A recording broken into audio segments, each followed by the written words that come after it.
Thank you for liking and subscribing here on YouTube. And all the information you need to do that is just below. Today, let's discuss the opposite of receiving, or one of the aspects that is the opposite of receiving, is that feeling of being betrayed. It's not that uncommon for empathic people to have betrayal experiences throughout their lifetime. Now, that doesn't mean you deserve it or you're supposed to have it or some karmic retribution from some previous lifetime, even though a lot of empaths would like to think that because they're so hard on themselves and they tend to be relatively insecure and typically take the responsibility and the blame for most of the things that happen in their life. But think about it this way, that if you've experienced betrayal, and most people have to some degree, and empathic people probably more than the average person, it's not really about the fact that there's something wrong with you, that you have this, deep need to have some karmic healing done because you haven't been a good person in a previous lifetime. It really is because of the fact that you don't believe you're worthy and deserving, which could have been from previous lifetimes and or from this lifetime. If you had a childhood where you didn't feel heard or listened to, or there was a lot of chaos, you didn't feel supported, which is not that uncommon, especially for empathic people. I've seen so many people and talk to them about their childhood, and there's a common theme in empathic childhoods where their parents are really young souls or very wounded souls, and the empath even parents or is a better parent than their own parent. Even if they don't get to parent, they're still a better parent, and they're not listened to or valued or appreciated because it's annoying and irritating to their parents that their child actually knows more than them. And old souls are always going to have wisdom because they've lived longer than a younger soul. And when that type of scenario has happened, then empathic people are less trustworthy of themselves. They don't believe that they have the intelligence inside of them because they've been told by parents or partners, friends, that they don't know what they're talking about or that they're wrong. And so they tend to move into this place of not honoring their own wisdom. And when someone is betrayed, that's really what you're wanting to learn, is to learn to go back to the original person you need to be trusting, which is yourself. You're incredible, you're smart, you're an old soul, you've been around a long time, you know a wealth of information, but it's even difficult to sense red flags or warning signs about a relationship or your parents or other people in your life if you feel really insecure and you don't believe in yourself. You're going to miss those vital, important awarenesses to make you go, oh, I'm probably not going to trust what this person says. Even if they're a family member, I can love them all I want and eat dinner with them if I desire, but I'm not going to listen to them or follow their advice. And that's what will happen when you start to listen to yourself. So a big part of learning to listen to yourself is acknowledging first that you are wise, you are aware, you are accurate. You're very, very accurate. And these moments of betrayal that have happened in your life are there to help you remember the truth of who you are. When you first came into existence, you believed all the way down to your toes that you're an incredible being of light, that you have supreme awareness, that you listen to the divine, that you're highly intuitive.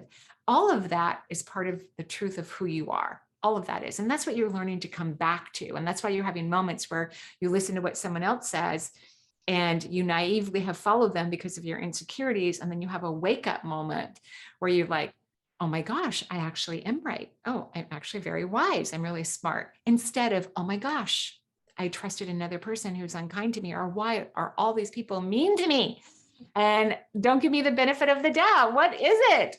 So just know you're having these experiences to learn to trust yourself because you are wise, you are very aware, and you are correct in your assessments. Don't waver. Don't go towards people who haven't shown you the respect that you deserve. Those are people that you can still love, but not listen to what they have to say because it won't ever be in your best interest. They're here to help you wake up to your own worth, not reduce that and listen to them.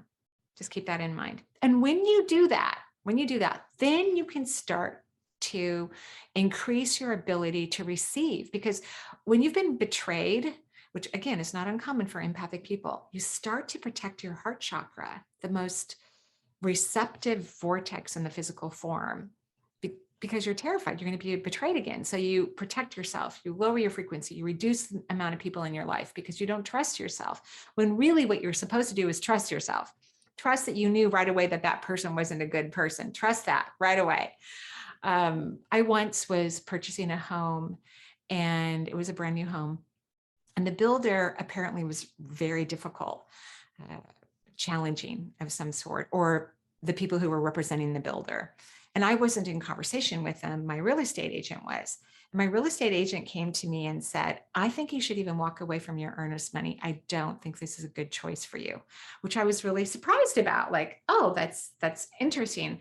I didn't follow her advice. I went ahead and purchased the home, and later had some issues that eventually were repaired. But she had a really good sense of self. She knew that it shouldn't be that difficult, that she's an aware, conscious person. She trusted herself. She knew that the conversations between contractors, or the people they were hiring that were building the house, or the other real estate agent, because I'm not sure exactly who all the people were that she was talking to. She knew it shouldn't be that complicated or that difficult. She knew that. She trusted herself. And that's why she gave me some advice to even walk away from 10 grand. And that's what happens when you start to believe in yourself and you have incredible self-worth and self-value. You can tell the difference. You can tell when something isn't in your best interest. And you know that not listening to those people is you listening to yourself, and you honor and believe and trust your well-being. Regardless of the choices that other people make, you feel comfortable even expressing your feelings, even to your client when you're asking them to walk away from a deal that they would have made a lot of money from.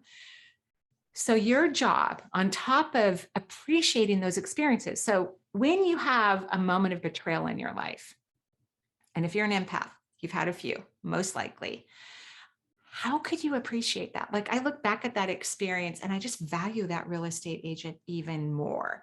Like, wow, she was so smart. She was so wise. And she expressed her concerns to me freely, and that's what she was supposed to do. That was her job. That was her absolute job, is to protect my best interest, even though I didn't take that advice at that time, which I'm actually glad I didn't. It turned out really well for me. So that's your job as well, to respect yourself.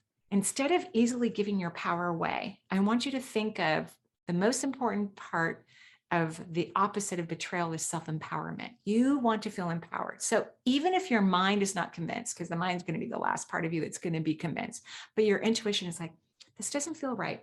Or I don't think I should be listening to this person, even though your mind's going, well, they're these highly educated people. They've been doing this for a long time.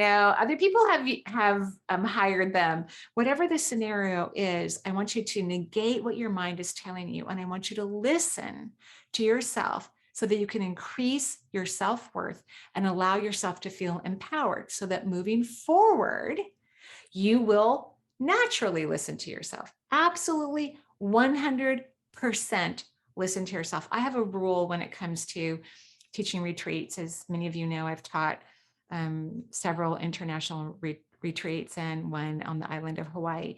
And I have a rule that the contract that I sign before I go teach in a retreat, I'm going to rent somebody's facility and use all of their facility, perhaps for food and sleeping and teaching and all of that. But their contract needs to be not too complicated. There's like a red flag. As you become more self-loving and more self-appreciating, you start to notice the red flags. And so whenever I am about to consider a new retreat facility, I look at their contract. And if it's really, really long with a lot of information that seems complicated, I don't actually teach at that retreat. I feel like there's an enormous element of fear on their part, and then they're attracting fearful potential outcomes. So regardless of the circumstances, how much I love the facility, or if other people have raved about it, I actually won't use it. So you're going to start to come up with your own red flags, if you will, that you're going to follow, because you're going to start to value the moments in your life where you have been betrayed, which is going to allow you to receive huge amounts of energy into your body. You're just going to absorb huge amounts of energy into your body, which will help you to receive the things that you really want, because empathic people have a hard time receiving. And then if you've got betrayal issues, you're, protecting your heart chakra, the most receptive vortex in the physical body. So you don't get to have the things that you want as easily. You work harder for them. They take much longer than you would like.